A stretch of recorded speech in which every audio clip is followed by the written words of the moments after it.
Qorun, pria kaya raya yang binasa bersama hartanya. Di zaman Nabi Musa, hidup seorang Bani Israel yang sangat miskin, yaitu Qorun. Meski begitu, Qorun merupakan seorang yang solih dan pintar. Qorun diketahui merupakan ahli Taurat setelah Nabi Musa dan Harun. Qorun juga diketahui masih berkerabat dengan Nabi Musa. Ia merupakan sepupu dari beliau. Suatu hari, Qorun meminta Nabi Musa untuk didoakan agar terlepas dari kemiskinan yang dialaminya. Ia berjanji akan membela dan membantu Nabi Musa dengan harta yang dimilikinya saat ia kaya nanti. Nabi Musa pun mendoakan Qorun, dan Allah pun mengabulkan doa Nabi Musa. Lalu, perlahan-lahan Qorun pun menjadi kaya.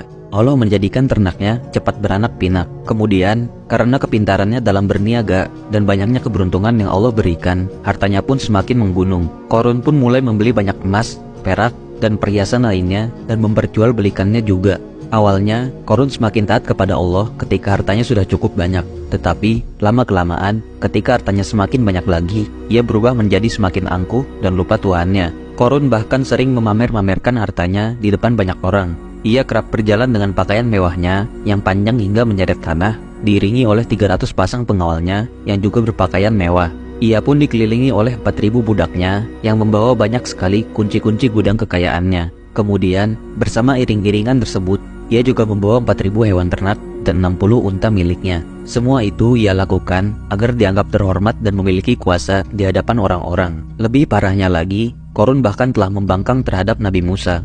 Ia justru bergabung dan bekerja sama dengan Fir'aun agar mendapatkan relasi dan perlindungan terhadap harta-hartanya. Dan puncaknya adalah ketika turun seruan zakat kepada Nabi Musa dan umatnya. Qorun yang juga mendapatkan perintah tersebut enggan mengeluarkan hartanya sepeser pun. Ia menganggap semua harta yang didapatkannya merupakan kerja keras dan jerih payahnya selama ini. Sehingga orang lain sama sekali tidak berhak mendapatkan sepeser pun harta yang dimilikinya.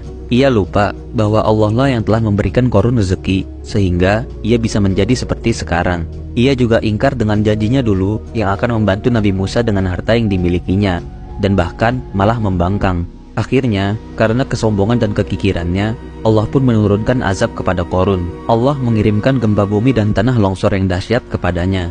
Dan dalam keadaan seperti itu, bukannya berusaha menyelamatkan diri dan bertaubat, ia justru malah berusaha menyelamatkan harta-hartanya. Akhirnya, Qorun bersama seluruh hartanya pun binasa hanya dalam semalam saja.